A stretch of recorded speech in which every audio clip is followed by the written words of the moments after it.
मित्र हो, चॅनलमध्ये सर्वांचं सहर्ष स्वागत. क्रांती आणि प्रतिक्रांती, लेखक डॉक्टर बाबासाहेब आंबेडकर. भाग 3, बुद्ध आणि त्यांचा सुधारणावादी दृष्टिकोन. हिंदू समाजाबद्दल बोलताना सर टी माधवराव म्हणतात, हिंदू समाजाप्रमाणे जो कोणी आचरण करेल, पाहिल व विचार करेल त्याला एक गोष्ट गंभीरपणे लक्षात येईल की हिंदू धर्माला सोडून पृथ्वीवरील कोणत्याही धर्मात त्यांच्या इतका सामाजिक वाईटपणा नसावा जो त्यांनी स्वतःच निर्माण केलेला आहे. वरील विचार खऱ्या अर्थाने आणि अतिशयोक्तीशिवाय हिंदू समाजात सुधारण्याचे गरजेचे प्रतिपादन करतो.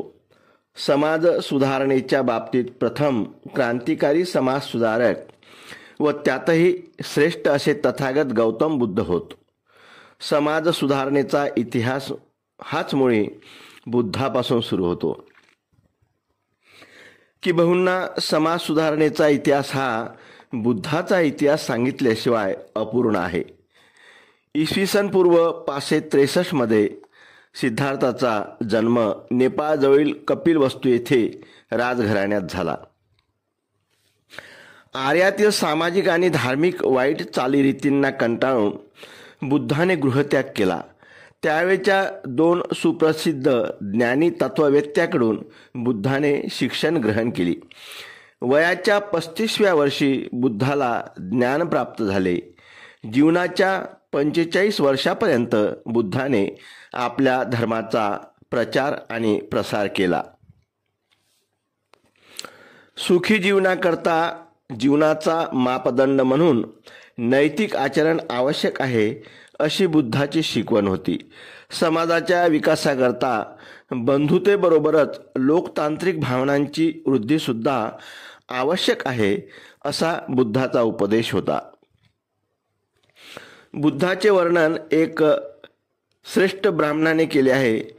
पूज्य गौतम दोन्हीही कुळाकडून श्रेष्ठ कुलीन, विशुद्ध वंशाचे, दिसायला सुंदर आणि आकर्षक, विश्वासपात्र, गौरवर्णीय, प्रभावशाली व्यक्तिमत्व असलेले, उत्तम सद्गुणांनी युक्त, मधुर व शांत व संयमित वाणीचे, स्थिरचित असलेले, सर्वाशी उत्तम व्यवहार करणारे, अहंकाररहित, मनमिळावू आणि जसे बोलतील तसे वागणारे होते. त्यांच्या बाबतीत सर्वांना आकर्षित करणारी जर कुठली गोष्ट असेल तर सर्व सुखसंपदा, धनसंपत्ती, ऐश्वर्य, राजपाट असताना देखील तारुण्याच्या अवस्थेत या सर्व सुखाचा त्याग करून संसार त्याग केला व संन्यासाचे जीवन पत्करले. अशा प्रकारचे जीवन जगण्यासाठी फारच दृढनिश्चय आणि धैर्याची आवश्यकता असते. बुद्धाच्या बाबतीत म्हटले जाते की सर्व मानव प्राणी मात्र देवलोक इत्यादीच्या सुखाकरता बुद्धाने जीवन समर्पित केले. बुद्धाच्या व्यक्तिमत्वाची अमिट छाप तत्कालीन समाजावर कायमची पडली. ती इतकी की आजतागायत भारतीय समाजावर कायम आहे. बुद्धाचा धम्म लवकरच भारतात प्रसार पावला. थोड्याच काळात तो भारताचा धर्म राष्ट्रीय धर्म बनला. केवळ भारतापुरता मर्यादित न राहता जगाच्या सर्व भागात या धर्माचा प्रसार झाला. सर्व जाती व वंशाच्या लोकांनी याचा स्वीकार केला. एवढेच नव्हे तर अफगाणिस्तानच्या लोकांनी सुद्धा बौद्ध धम्म स्वीकारला.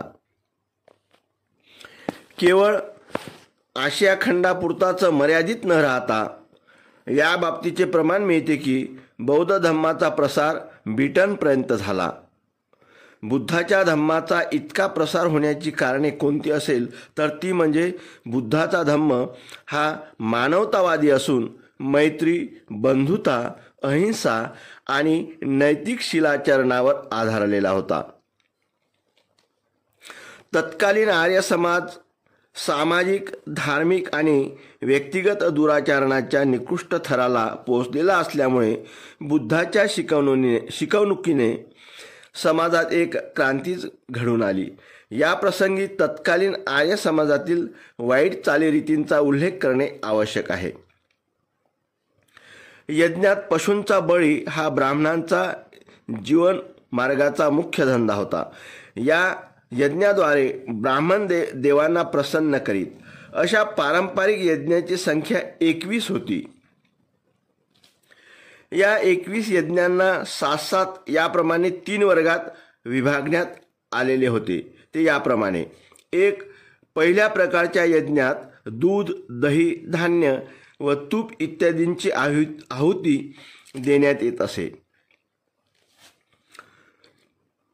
2. दुसऱ्या प्रकारच्या यज्ञात सोमची आहुती देण्यात येत असे. 3. तिसऱ्या प्रकारच्या यज्ञात जीवांचा बळी देण्यात येत असे. हे यज्ञ अल्पावधी किंवा दीर्घकाळ 1 वर्षापर्यंत चालत. यज्ञ केल्याने यज्ञकर्त्यासोबत त्यांच्या पितरांचा सुद्धा उद्धार होतो. त्याचबरोबर यज्ञकर्त्यास वैभवप्राप्ती सोबतच स्वर्गलाभ पण होतो, असा तर्क लावून ब्राह्मण यज्ञांचे समर्थन करीत. बहुतेक यज्ञ ब्राह्मण वर्ग हे पृथ्वीवरील उत्तम वस्तू प्राप्त करण्यासाठी करीत असत. लाभप्राप्तीशिवाय ब्राह्मण लोक यज्ञ करीत नसत. यज्ञ करून आपण समाजाला मूर्ख बनवित आहोत हे या पुरोहित ब्राह्मण वर्गाला माहीत होते. प्रत्येक यज्ञानंतर पुरोहितांना दक्षिणा म्हणून दान वाटण्यात येत असे. दक्षिणेसंबंधी ब्राह्मण पुरोहितांचे नियम स्पष्ट असत. दक्षिणा व दान घेण्याच्या हक्काचे ब्राह्मण पुरोहित निर्लज्जपणे समर्थन करीत. केवळ दक्षिणा उकळण्याच्या हेतूनच ब्राह्मण यज्ञ करीत.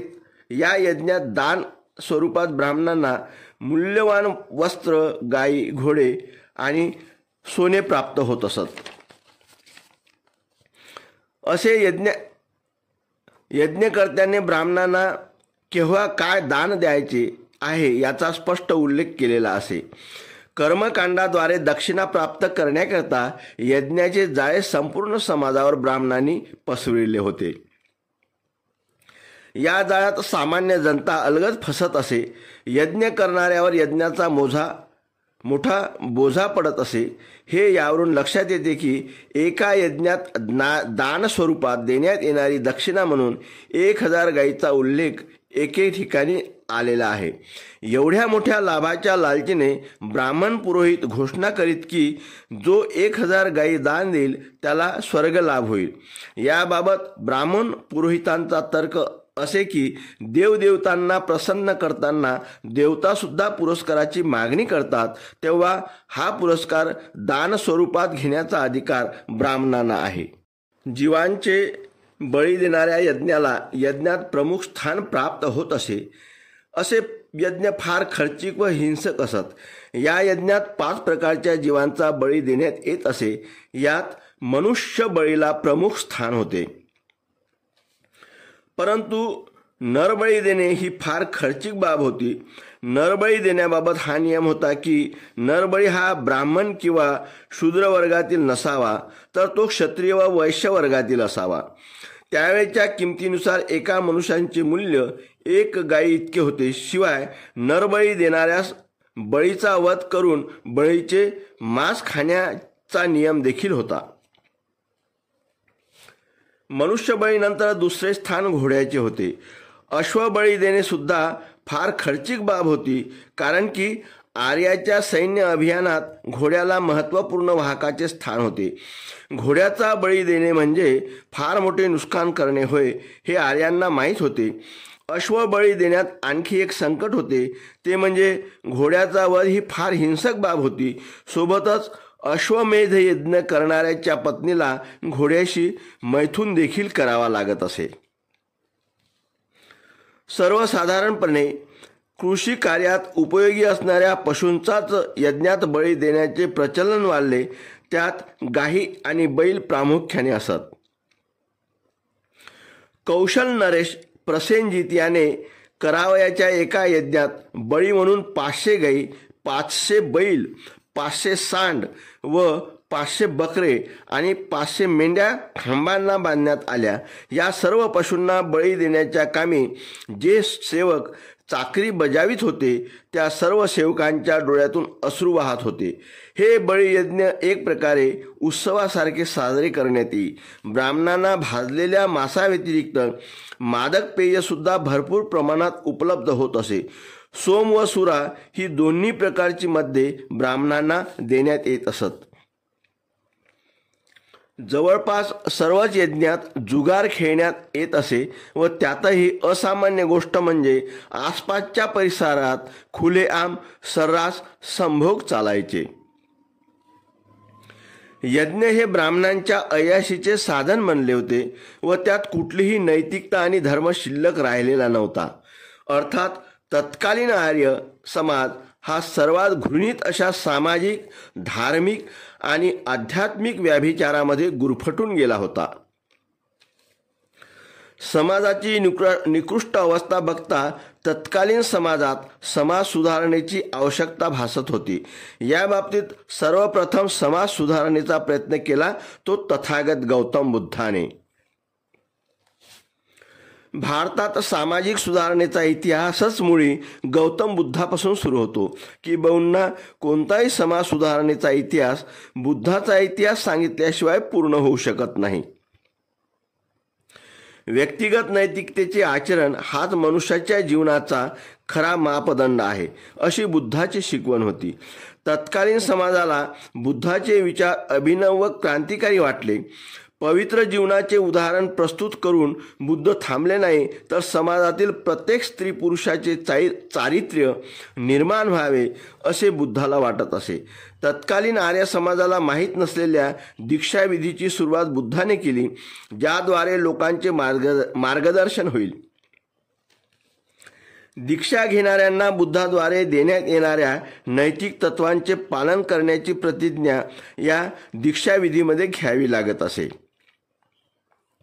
या अभिनव सिद्धांतांना पंचशील म्हणतात. ते पंचशील अशा प्रकारचे आहेत: 1. हत्या न करणे, 2. चोरी न करणे, 3. खोटे न बोलणे, 4. व्याभिचार न करणे, 5. मादक पदार्थांचे सेवन न करणे. हे 5 सिद्धांत सामान्य लोकांकरिता होते, तर भिक्षूकरिता खालील अधिक 5 सिद्धांत होते. 1. नियमबाह्य भोजन न करणे, 2. नृत्य, गायन, नाट्य अथवा तमाशा न पाहणे किंवा त्यात सहभाग सुद्धा न घेणे, 3. फुलांच्या माळा, सुगंधित द्रव्य आणि अलंकाराचा उपयोग न करणे, 4. उंच आसने किंवा शय्येचा वापर न करणे, 5. धन संग्रह न करणे. हे जीवनाचे मापदंड सर्वांनाच लागू असावेत अशी बुद्धाची विचारसरणी होती. या सर्वांमध्ये महत्त्वाचा सिद्धांत हा अहिंसेचा होता. केवळ जीव वाचविण्यासाठी या सिद्धांताचा उपयोग करायचा नाही असे नव्हे, तर सृष्टीतील प्रत्येक सजीवाप्रती मानवाने संवेदनशील, सद्भावनापूर्वक आणि मैत्रीपूर्वक राहावयास पाहिजे. बुद्धाने इतर सिद्धांतांना देखील असाच व्यापक आणि सकारात्मक दृष्टिकोन प्रदान केला. सुखी आणि संपन्न जीवनाकरिता दृढ संकल्प करून आणि सतत प्रयत्न करणे आवश्यक आहे. बुद्धाचे उपदेश हे केवळ नकारात्मक नव्हते, तर ते सकारात्मक आणि रचनात्मकही होते. बुद्धाच्या सिद्धांतांचे अनुसरण करणाऱ्यावर बुद्ध संतुष्ट नव्हते, तर त्या व्यक्तीने इतरांना देखील प्रवृत्त करावे असा बुद्धांचा आग्रह होता. अंगुत्तर निकायामध्ये बुद्धाने एक चांगला मनुष्य आणि श्रेष्ठ मनुष्य यामध्ये भेद केलेला आहे.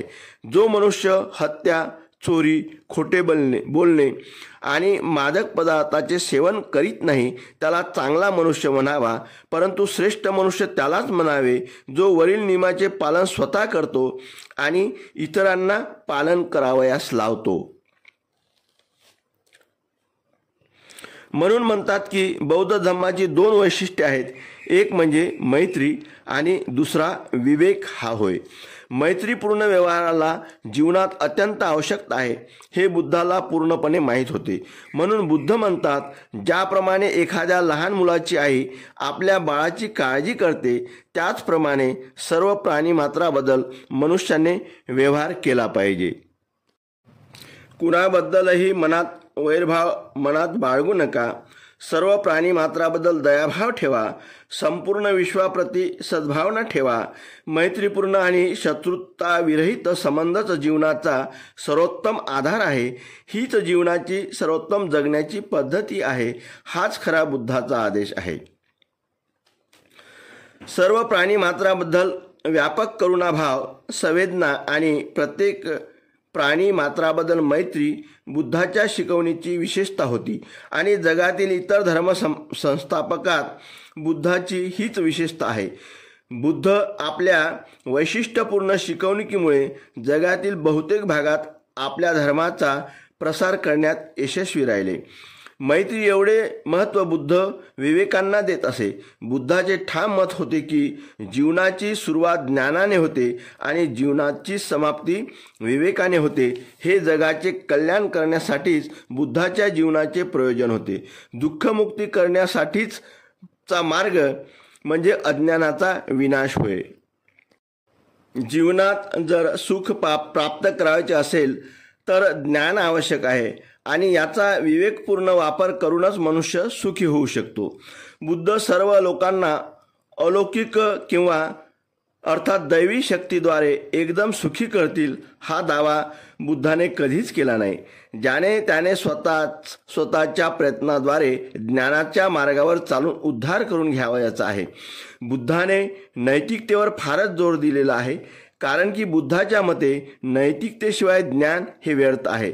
खालील 3 कुप्रथाविरुद्ध बुद्धाने महत्त्वाचे भर दिले आहेत. 1. बुद्धाने वेदांच्या अधिकार श्रेष्ठतेला नकार दिला. 2. धर्म म्हणून बळी प्रथेला बुद्धाने विरोध केला. 3. जाती प्रथेला अर्थातच वर्णव्यवस्थेला बुद्धाने प्रखर विरोध केला. आजच्यासारखी त्या काळी जातीप्रथा तितकीशी कठोर नव्हती. आंतरजातीय विवाहावर प्रतिबंध नव्हता. व्यवहारात लवचिकता होती. आजच्यासारखी ती कठोर नव्हती, परंतु तत्कालीन समाजात जाती व्यवस्थेचा फैलाव झाला. विषमता ही या जाती व्यवस्थेचा आधार होती आणि याच जाती व्यवस्थेविरुद्ध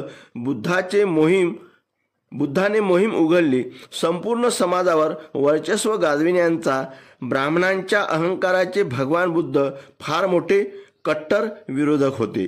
या सर्व बाबीचा पुरावा आपणास कुटदंत सुत्त, अबंट सुत्त, लोहित सुत्त आणि महाविगत राजाच्या गोष्टीवरून बुद्धाच्या नैतिक शिकवणुकीची आपणास कल्पना येते.